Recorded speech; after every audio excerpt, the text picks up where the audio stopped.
हाँ तो बच्चों, तो आज आपके लिए लाए हैं एनवायरमेंटल स्टडीज़। जो आपके एनवायरमेंटल स्टडीज़ कंपलसरी सब्जेक्ट लगता है ईवीएस, उसका पार्ट 3 लेकर आए हैं। जिस भी भाई और बहन ने पार्ट फर्स्ट और पार्ट सेकंड को नहीं देखा है तो वो आप ज़रूर जाके देखें। पार्ट फर्स्ट में हमने 100 इंपॉर्टेंट क्वेश्चन बताए थे, उसी प्रकार पार्ट 2 और इसी प्रकार आज हम पार्ट 3 है वो आपके लिए लेकर आए हैं। ये एमजेएसयू यूनिवर्सिटी के लिए काफ़ी लाभदायक होगी, और जिसकी जो भी यूनिवर्सिटी और है शेखावटी, जोधपुर, जिसकी यूनिवर्सिटी में एनवायरमेंटल स्टडीज लगता है तो उसके लिए भी लाभदायक होगी।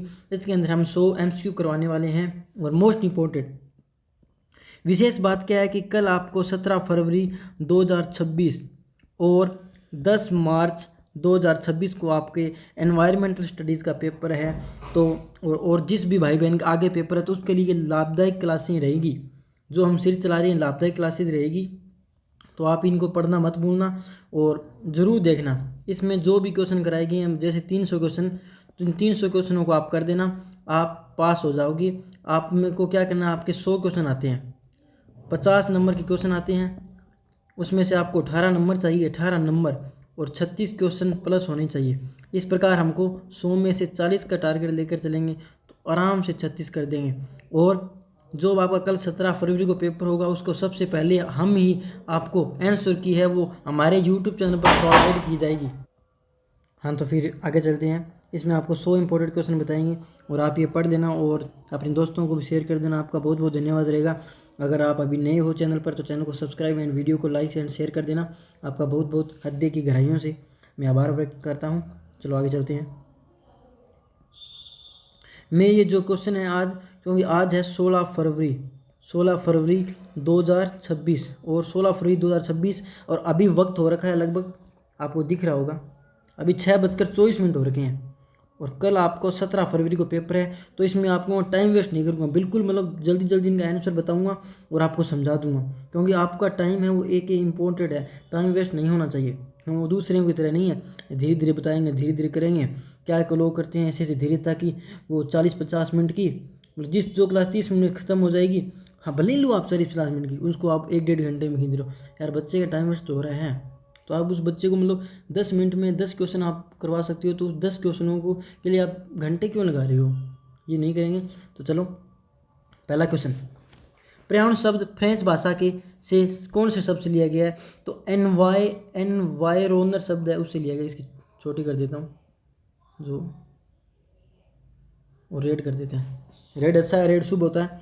दूसरा, 1977 में पर्यावरण शिक्षा पर अंतर सरकारी सम्मेलन कहाँ आयोजित किया गया था? तो तिब्बत है उसमें वह आयोजित किया गया था। पहले का अपना डी हो जाएगा, दूसरे का ए हो जाएगा। ईडेफी का संबंध है, ईडेफी का संबंध किससे है? ईडेफी का संबंध मर्दा से है। डब्ल्यूएचओ का अर्थ क्या है? डब्ल्यूएचओ का अर्थ विश्व स्वास्थ्य संगठन है, ये तो आपको पता ही होगा। पांचवा, पेड़ों को पृथ्वी का क्या कहा जाता है? पेड़ों को पृथ्वी का क्या कहा जाता है? पेड़ों को पृथ्वी का फेफड़ा कहा जाता है। छठा, सही खाद्य श्रृंखला चुनिए, ऊपर कर लेते हैं।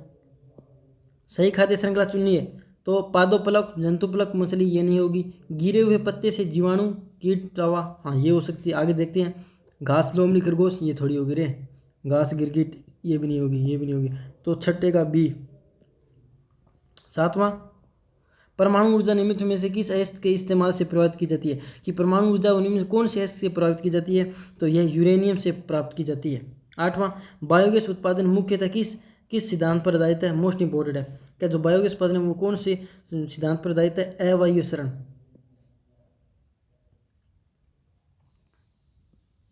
नौवां, पर्यावरण शास्त्र पर सम्मेलन के लिए 2004 में नोबेल शांति पुरस्कार किसे प्रदान किया गया था? तो वंगारी मथारी को प्रदान किया गया था। किसी पारिस्थितिक तंत्र में विभिन्न जीवों के बीच भोजन संबंधी निर्मित जटिल अंतःक्रियाओं का नेटवर्क क्या कहलाता है? खाद्य जाल कहलाता है। खाद्य जाल। 10वें का हो जाएगा बी और 9वें का डी हो जाएगा। 11वां, डॉट डॉट डॉट पिरामिड का हमेशा सीधा होता है। कौन सा पिरामिड है वो हमेशा सीधा होता है? ये आप कमेंट सेक्शन में बताओ। ऊर्जा का पिरामिड, ऊर्जा का जो पिरामिड है वो हमेशा सीधा होता है। 12वां, निम्नलिखित में से कौन सा पारिस्थितिक तंत्र में गैसीय जैव रासायनिक चक्कर नहीं है? तो इसका फास्फोर चक्कर हो जाएगा। 13वां, कार्बन चक्कर के दौरान निम्नलिखित में से कौन सा कार्बन यौगिक विषम पॉक्सी द्वारा विषमपोषी द्वारा ऊर्जा स्रोत के रूप में उपयोग किया जाता है, तो इसका कार्बनिक अणु हो जाएगा। 14वां, किसी पारिस्थितिक तंत्र के विभिन्न पोषक स्तरों में ऊर्जा के स्थानांतरण को क्या कहा जाता है? कि हम पारिस्थितिक तंत्र में विभिन्न पोषक स्तरों में ऊर्जा के स्थानांतरण को वो क्या कहा जाता है? तो उसको बायो एनर्जेटिक्स कहा जाता है। इसमें इंग्लिश को हिंदी में लिख रखा है वैसे, बायो एनर्जेटिक्स कहा जाता है। 15 ... एक विभिन्न आबादी का एक समूह है जो निश्चित क्षेत्र में एक साथ रहते हैं, तो इसका समुदाय होगा। ये क्वेश्चन है, ये क्वेश्चन आप पढ़ दोगे तो बिल्कुल पास होगे। ये जो हमने फर्स्ट 2 और 3 ये 3 क्लासें लगा देना, आपका बेड़ा पार है एनवायरमेंटल में। पारिस्थितिक अनुकरण में अंतिम स्थिर समुदाय क्या कहलाता है? अंतिम स्थिर समुदाय क्या कहलाता है? क्लाइमैक्स कहलाता है। प्रकृति के स्वच्छक है, प्रवृत्ति के स्वच्छक कौन से? अपघटक और स्वच्छक है ये लास्ट उत्पादन की सेवा श्रृंखला में आते हैं। लास्ट नंबर आता है इनका, पहला उत्पादक फिर उपभोक्ता, ऐसे करिए। 18वां, इस जीवों में प्रजातियों की सबसे अधिक विविधता है। कौन से जीवों में प्रजातियों की सबसे अधिक विविधता है? 18वें का बी, उष्णकटिबंधीय वर्षावन। मानवीय क्रियाकलापों द्वारा प्रयुक्त पर्यावरण को क्या कहते हैं? मानव जनित पर्यावरण। मानवीय लिख रखा है, मानव क्रियाकलापों द्वारा प्रयुक्त मानव जनित पर्यावरण कहते हैं। 20वां क्वेश्चन, पृथ्वी शिखर सम्मेलन पर्यावरण व विकास पर सम्मेलन रियो डी जनेरो किस वर्ष आयोजित हुआ था? कि कौन से वर्ष में आयोजित हुआ था? तो 1992 में आयोजित हुआ था। इंपॉर्टेंट क्वेश्चन है, रट लेना। अजैविक पर्यावरण में शामिल नहीं है। अजैविक पर्यावरण में शामिल कौन सा? अजैविक पर्यावरण में शामिल नहीं है ये पूछा है, तो मृदा, वायु, पादप और जल, तो इसका पादप नहीं है, तो ऑप्शन 21वें का सी हो जाएगा। पारिस्थितिक शब्द किसके द्वारा प्रस्तुत किया गया था? कि जो पारिस्थितिक शब्द है वो हैकल के द्वारा प्रस्तुत किया गया था। जल संरक्षण अर्नेस्ट हैकल। जल संरक्षण प्रयासों के लिए मैग्सेसे पुरस्कार प्राप्त करता कौन है? तो इसका राजेंद्र सिंह वाटरमैन कहते हैं इसे। चिपको आंदोलन के प्रमुख नेतृत्वकर्ता कौन है? तो सुंदरलाल बहुगुणा चिपको आंदोलन के प्रमुख नेतृत्वकर्ता है। 25वां, निम्नलिखित में से कौन सा पारिभाषिक शब्द नाइट्रोजन, स्त्रीकरण, जीवाणु तथा क्लोवर जिनकी जड़ों में जीवाणु रहते हैं के बीच अंतर शब्द का सबसे अच्छा वर्णन करता है? तो 25वें का बी, सहजीविता। 26, पृथ्वी दिवस मनाया जाता है। पृथ्वी दिवस 22 फरवरी, ये थोड़ी मनाया जाता है, 22 अप्रैल को मनाया जाता है पृथ्वी दिवस। सीएनजी का पूर्ण रूप, सीएनजी याद रखना, इसको एसएनजी मत पढ़ देना गलती से। संपीड़ित प्राकृतिक गैस। 27वें का बी। 28वां, नई प्रजातियों का विकास कहलाता है। नई प्रजातियों का जो विकास है वो प्रजातिकरण कहलाता है। ऑप्शन डी 28वां। 29वां, कोर प्रभाव एक पारिस्थितिक तंत्र के लिए विशिष्ट क्या इसके नीचे करते हैं, विशिष्ट आवास की मात्रा है है। कोर प्रभाव पारिस्थितिक तंत्र के लिए विशिष्ट आवास की मात्रा है, क्या करता है? कम करता है। 29वें का 30वां, समुदाय के भीतर विविधता शामिल है। समुदाय के भीतर विविधता शामिल है। अल्फा विविधता, ये तो ऊपर ही दे रखी है इनके आंसर। 31वां, कपास के कणों से फेफड़े में फाइब्रोसिस उत्पन्न होता है। कौन से कणों से फेफड़ों में फाइब्रोसिस उत्पन्न होता है? ये भी आपको क्वेश्चन पूछा जा सकता है, घुमाकर दे सकता है कि कपास के कणों से फाइब्रोसिस उत्पन्न होता है जिसे डोड भी कहा जाता है, तो उसे बायोसिनोसिस कहा जाता है। बायोसिनोसिस, ऊपर हो जा। 32वां, कीटनाशकों को डोड भी कहा जाता है। 31वां का एक हो जाएगा। 32वां का सुपरसाइड, बायोसाइड, नोनोसाइड, केटोसाइड, ये नहीं होगा। कीटनाशकों क्या कहते हैं? कीटनाशकों तो बायोसाइड कहते हैं। भोपाल गैस त्रासदी कब हुई थी? 2 दिसंबर 1984 को हुई थी। कौन सी गैस के कारण हुई थी? मिथाइल आइसोसाइनाइट गैस के कारण हुई थी भोपाल गैस त्रासदी, 2 दिसंबर 1984, याद रखना। 33वां ए,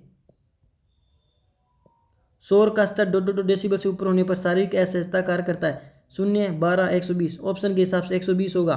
शोर का स्तर 120 से ऊपर जाने पर कानों में रोग होने की संभावना रहती है। रोग इन द सेंस कानों को खतरा होता है। 35वां क्वेश्चन, परमाणु ऊर्जा संयंत्रों को आमतौर पर ईंधन दिया जाता है। परमाणु ऊर्जा संयंत्रों को प्लूटोन, न्यूट्रॉन नहीं, यूरेनियम 235 के द्वारा परमाणु ऊर्जा संयंत्रों को जो आमतौर ईंधन दिया जाता है। 35वें का डी। 36वां, पृथ्वी का अपनी धुरी पर घूमते समय धीमी गति से डगमगाना क्या कहलाता है? तो इसका परिशुद्धता कहलाता है। 37वां, एमएबी कार्यक्रम का अर्थ है। एमएबी जो कार्यक्रम है उसका अर्थ क्या है? तो उसका अर्थ मनुष्य और जीवविज्ञान, सामग्री व जीवविज्ञान नहीं है, मनुष्य और जैवमंडल। 37वें का सी।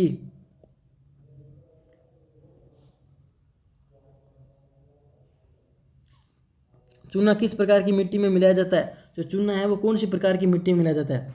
तो देखो चूना खुद क्षारीय होता है, तो क्षारीय में तो मिलाया ही नहीं जाएगा, लवणीय में नहीं, रेतीले में नहीं, अम्लीय मिलाया जाता है। 38वें का ए।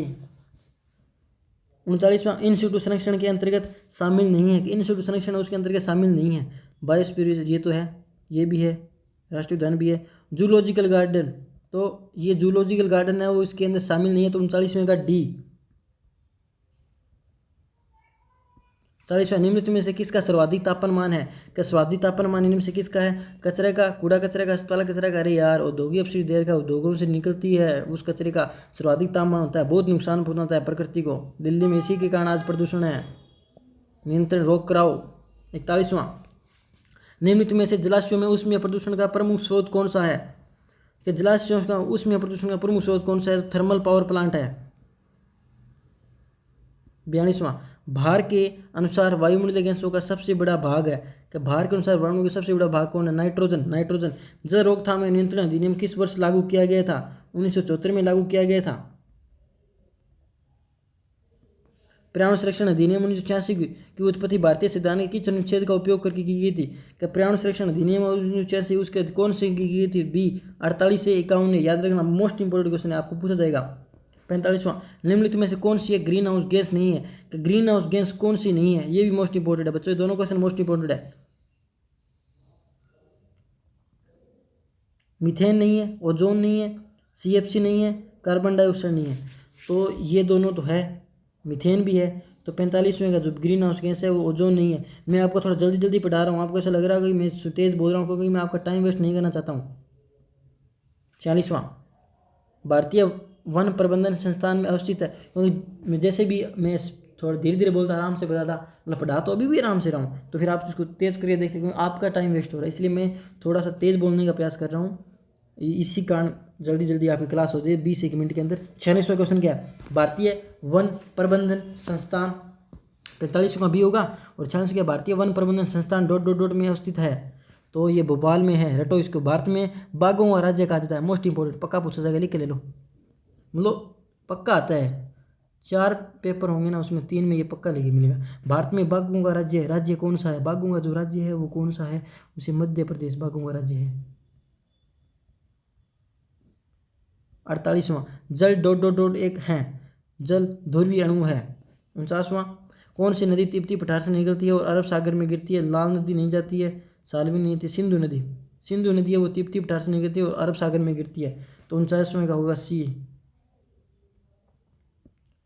50वां भारत में अधिकांश भूजल निकासी का उपयोग किसके लिए किया जाता है? भारत में अधिकांश भूजल निकासी उसका उपयोग किसके लिए किया जाता है? तो सिंचाई हेतु। भारत में ला नीना किससे संबंधित है? इंपॉर्टेंट है, रट लेना। ला नीना है वो किससे संबंधित है? बाढ़ से भी संबंधित है, सूखा से भी है और चक्रवाती विक्षोभ से। ऑप्शन डी, माफ कीजिए थोड़ा सा वो हो गया था। तो भारत में ला नीना है ना, वो डी से संबंधित है, अर्थात ये सभी। 51वें का डी। रामसर कन्वेंशन किससे संबंधित है? रामसर कन्वेंशन किससे? नदी संरक्षण, तटीय आर्द्र भूमि संरक्षण, ये तो आप सबको आता है, मुझे बताइए, इसको मैं कुछ नहीं कहूँगा। कि रामसर कन्वेंशन वो आर्द्र भूमि संरक्षण से संबंधित है। भारत के हरित वकील कौन है? MSC मेहता। ये दोनों क्वेश्चन मोस्ट इंपोर्टेंट है। 54वां वन महोत्सव भारत में मनाया जाने वाला एक वार्षिक वृक्षारोपण उत्सव है। इसे मनाया जाता है कि वन महोत्सव है भारत में मनाया जाता है। इसे कब मनाया जाता है वन महोत्सव को? तो वन महोत्सव को 1 जुलाई को मनाया जाता है। मिथेमोग्लोबिनीमिया ब्लू बेबी सिंड्रोम किस कारण से होता है? कि मिथिलेन ब्लू बेबी रोग है वो किस कारण से होता है? आर्सेनिक से भी नहीं होता है, फास्फोरस सल्फर। ऑप्शन डी देखते हैं, रुको। हाँ ये है ना, नाइट्रेट देर का ना, नाइट्रेट से होता भाई। मिथेमोग्लोबिनिया ब्लू बेबी सिंड्रोम है वो 55 का डी ऑप्शन नाइट्रेट होगा। 56वां जिका वायरस निम्नलिखित में से किस रोग से संबंधित है? तो जिका वायरस है वो ये सभी, अर्थात जापानी एन्सेफलाइटिस, येलो फीवर, डेंगू सभी से संबंधित है। 57वां एक बीमारी जो असामान्य रूप से व्यापक हो जाती है था अपनी पहुंच में वैश्विक हो जाती है को कहा जाता है, उसको पेंडेमिक कहा जाता है। याद रखना इंपॉर्टेंट है, जो असामान्य रूप से व्यापक होती है तो अपनी पहुंच से वैश्विक होती है, विश्व भर में, तो इसका पेंडेमिक होता है। 58वां राष्ट्रीय आपदा प्रबंधन प्राधिकरण NDMA का अध्यक्ष कौन है? राष्ट्रीय प्राधिकरण NDMA का अध्यक्ष कौन है? तो उसका अध्यक्ष भारत का प्रधानमंत्री होता है भाई। अंतर्राष्ट्रीय सुनामी सूचना केंद्र कहाँ स्थित है? अंतर्राष्ट्रीय सुनामी सूचना केंद्र है वो होनोलुलु है ना, उस होनोलुलु उसमें स्थित है। 60वां, उत्तरी अंटार्कटिक महासागर में आने वाले चक्रवातों को क्या कहा जाता है? तो उनको हरिकेन कहा जाता है। 61वां, आपदा प्रबंधन अधिनियम किस वर्ष बनाया गया था? ये 2005 में बनाया गया था। 62वां, रिक्टर स्केल भूकंप का की का डॉट डॉट व्यक्त करता है, परिमाण व्यक्त करता है भाई। विश्व के सबसे बड़े सक्रिय ज्वालामुखी का नाम बताइए? तो विश्व के सक्रिय सबसे बढ़िया मोना लाओ, 63 का सी। भारत में सूखाग्रस्त क्षेत्र का प्रतिशत है, भारत में जो सूखाग्रस्त क्षेत्र है उसका प्रतिशत कितना है? तो ऑप्शन के हिसाब से 15, 63, 15 नहीं 30 दे रखा है ना, 30 है, ये क्यों नहीं देखा, माफ कीजिएगा। सूखाग्रस्त क्षेत्र का प्रतिशत 64 होगा, डी 30 होगा। 65वां, प्रकाश रासायनिक समूह का मुख्य घटक है, जलवाष्प भी, सल्फर ऑक्साइड, नाइट्रोजन ऑक्साइड, ये 65वें का डी और 64वें का भी डी। 66वां क्वेश्चन देखते हैं चलो। अम्लीय वर्षा शब्द किसने गढ़ा है? अम्लीय वर्षा शब्द है वो किसने गढ़ा है, किसने दिया, किसके द्वारा दिया गया है? ये किस प्रकार की लैंग्वेज घुमाकर पूछो, आपको गड़बड़ नहीं होना, क्योंकि आपने यहाँ से क्लासेस लगाई है, इसके क्लासेस के अलावा कहीं बाहर नहीं जाएंगे। 300 क्वेश्चन मोस्ट इंपोर्टेंट आपको करा दिए गए हैं। तो अम्लीय वर्षा शब्द है वो रोबोट एंगस स्मिथ ने दिया था। प्लेग किस कारण से होता है? प्लेग रोग है वो किस कारण से होता है? तो प्लेग रोग यर्सीनिया पेस्टिस के कारण होता है। प्लेग रोग है ना वो यर्सीनिया पेस्टिस के कारण होता है। देखो रोग पूछ रखे हैं। ये 3 क्लासेज आपके पर्यावरण अध्ययन एनवायरमेंटल स्टडीज़ का पेपर का आप मतलब धुआं कर देना। 68वां क्वेश्चन, काला आजार फैलता है, काला आजार किससे फैलता है? तो सैंड मक्खी ऑप्शन में दे रखा है, तो दूसरा ऑप्शन क्यों टिक करेंगे हमारे स्टूडेंट? 68 का बी सैंड मक्खी से। जैविकता 69वां, भूमध्य रेखा की ओर बढ़ती है, भूमध्य रेखा की ओर बढ़ती है, पूरे ग्रह पर समान रहती है, अक्षांश पर ये नहीं होगा, ये नहीं होगा, ये तो आपको पता है कि भूमध्य रेखा की ओर है ना वो जैविकता वो बढ़ती है। 69वें का ए, लुप्तप्राय प्रजातियों में तैयार की गई सूची जिसे अंतर्राष्ट्रीय संघ प्रकृति और पर्यावरण संसाधन संरक्षण द्वारा किस रूप में वर्गीकृत किया जा सकता है? लाल सूची, रेड डाटा बुक, अमेरिका से शुरुआत की गई थी। 71वां, भारत में कितने जैवमंडल रिजर्व मौजूद है? भारत में जैवमंडल रिजर्व मौजूद है तो 14 ऑप्शन के हिसाब से 14 होगा भाई। 72वां, अरे सही हो जा।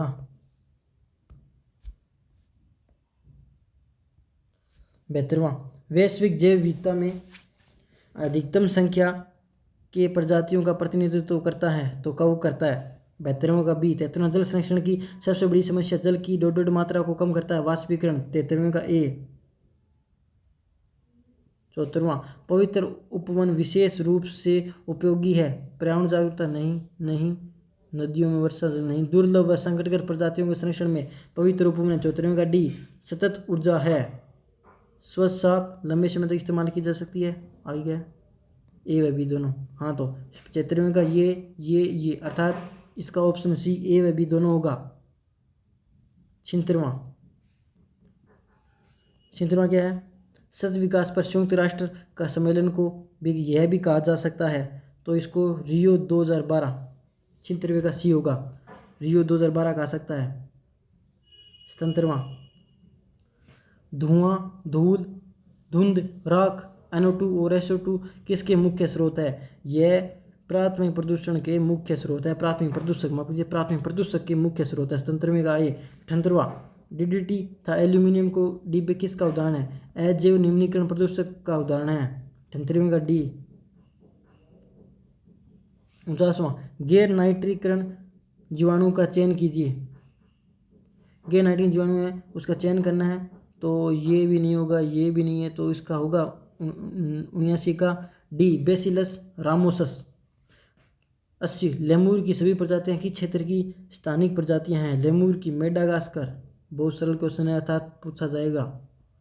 लिंकन सूचकांक का उपयोग जनसंख्या को किस पैमाने के लिए किया जाता है? लिंकन सूचकांक का उपयोग मृत्यु दर के लिए 82 आदर्श पर्यावरणीय परिस्थितियों में जनसंख्या की वृद्धि की क्षमता है वो क्या कहलाती है? तो डी, पूर्ण जन्म दर कहलाती है भाई। 81वें के डी नहीं, रुको क्या कौन सा गड़बड़ होगी, रुको गड़बड़ कर दी, क्वेश्चन क्या पूछ रहा है, सॉरी माफ करना। 80वां कर दिया ना हमने, 80वां छोटा थोड़ी है। हाँ, लेमूर की सभी प्रजातियां किस क्षेत्र में? हाँ, ये मेडागास्कर वाला तो हमने कर दिया। और 81वां क्या है? 81वां लिंकन सूचकांक का उपयोग जनसंख्या के किस पैमाने के लिए? लिंकन सूचकांक तो मृत्यु दर के लिए, जन्म दर के लिए, घनत्व आकार के लिए कहता था भाई। 81वें का डी। और 82वें के आदर्श पर्यावरणीय परिस्थितियों में जनसंख्या की वृद्धि की क्षमता कहलाती है। 82वें का बी। मुझे लगा वो मैंने छोड़ दिया ऊपर वाला 80वां कोई क्वेश्चन, तो 81वें का डी हो जाएगा और 82वें का बी। 83 भारत में मानव अधिकार संरक्षण अधिनियम किस वर्ष लागू हुआ? तो 1993 में वो लागू हुआ था। शिवाल पृष्ठभूमि का परिणाम है, ये तो आपको आता है भाई, यूट्रोफिकेशन। 85वां लाल पांडा एक अत्यधिक लुप्त प्राय प्रजाति भारत के ... में पाई जाती है, तो वह उत्तर पूर्वी हिमालय में पाई जाती है।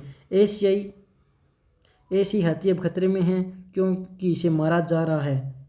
इसका आंसर त्वचा के लिए, आइवरी के लिए, कस्तूरी के लिए और फर के लिए, तो इसे आइवरी के लिए मारा जाता है। एशियाई हाथी अब खतरे में, आइवरी है ना, उसके लिए मारा जा रहा है।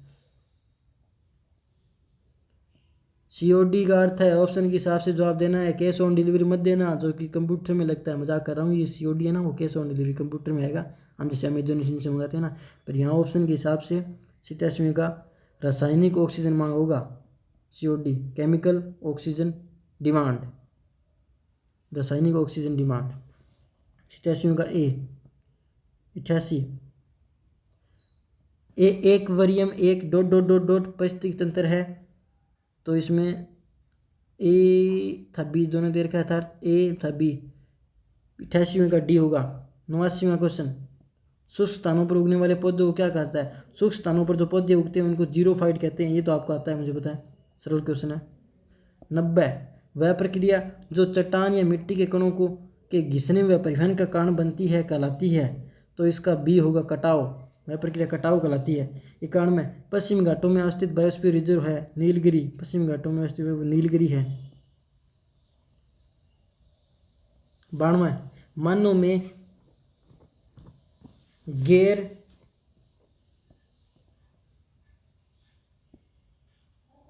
क्या हो गया, हिंदी क्यों रहा है? 92 मानव में गैर जैव निम्नीकरण कीटनाशकों के संचय की घटना है। जैव आवर्धन मोस्ट इंपॉर्टेंट है। इस क्वेश्चन के तीनों बार मैंने इसको क्लासेज में लिया, पार्ट 1, पार्ट 2, 3, पर इसमें तीनों में इसकी लैंग्वेज को चेंज कर दिया गया है। मानव गैर निम्नीकरण को जैव आवर्धन। 93 नर्मदा बचाओ आंदोलन के नेतृत्वकर्ता कौन थी? रटा हुआ होना चाहिए, मेघा पाटकर। 93 का सी।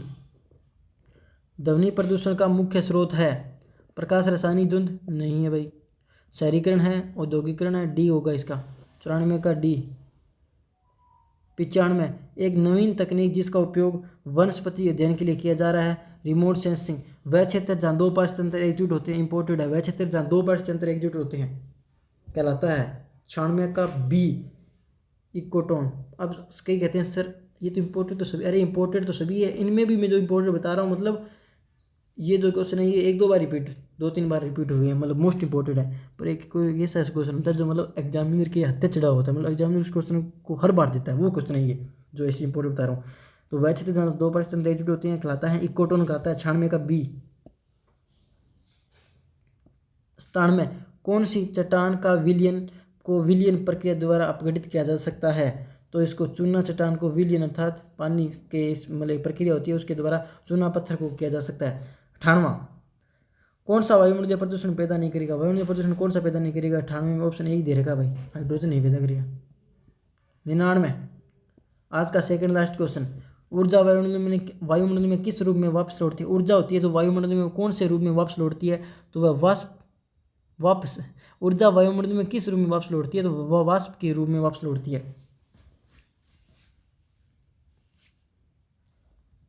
नहीं सॉरी, इसका ये गलत होगा। कौन सा वायुमंडलीय प्रदूषण पैदा नहीं करेगा?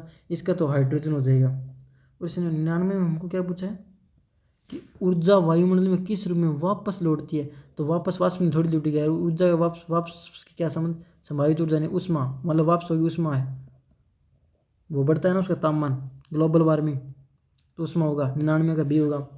पहले ये बता दिया गया था। कौन सा मिट्टी की उर्वरता बढ़ाता है? कि मिट्टी की उर्वरता वो कौन बढ़ाता है? फसल चक्रण बढ़ाता है, सिंचाई बढ़ाता है, नई बीज किस्मों का उपयोग करना, कृषि के उन्नत तरीके। तो मिट्टी की उर्वरता है ना वो फसल चक्रण बढ़ाएगा। ऑप्शन के हिसाब से ना इसमें हम 100 में का एक रहेंगे फसल चक्रण। तो ये आपके 100 इंपॉर्टेंट क्वेश्चन थे वो करवा दिए गए हैं। आगे देखते हैं क्या, आगे देखो, आगे ये है, वीडियो को बंद मत करो बच्चों। ये देखो, आपने अगर यहाँ तक क्लासेस लगाई हैं, हमने हमारे द्वारा 3 सीरीज क्लासों की लगाई गई थी, वो आपने लगा ली है 100 अर्थात 300 क्वेश्चन। तो कृपया करके इस स्माइल चेहरे की है, आपको बता रहा होगा कि वीडियो को लाइक शेयर एंड चैनल को सब्सक्राइब करना मत भूलना। ये जिस प्रकार बच्चा रो रहा है उसी प्रकार हमें भी मतलब ऐसा मोटिवेशन सा मर जाता है जब आप वीडियो को लाइक एंड चैनल को सब्सक्राइब नहीं करते। तो हम सोचते हैं यार हम जिसके लिए मेहनत कर रहे हैं वो बच्चे देख ही नहीं रहे हैं, तो क्यों मेहनत। अगर हमारा भी ऐसा हो जाता है, और तुम्हारा जब ऐसा हाल तब होता है जब तुमको पेपर नहीं आता है, और पेपर तुमको तब नहीं आता है जब तुम क्लासेज नहीं लगाते हो, अर्थात पढ़ते नहीं हो, सही तरीके से पढ़ते तो पर सही दिशा में सही चीज़ों को और सही क्लासेज नहीं लगाते हो, ये तब आपका हाल होता है। तो इस हाल से बचने के लिए और इस हाल से हमें बचाने के लिए आपको केवल एक ही तरीका करना है, आपको इस हाल से हमको बचाना है। तो आप वीडियो को लाइक शेयर एंड सब्सक्राइब करो, एंड आपको बचना है तो इन क्लासों को लगाओ, और ये जो आंसू है इन आंसू को इस मुस्कुराहट में बदल दो। आज के लिए इतना ही। जय हिंद, जय भारत।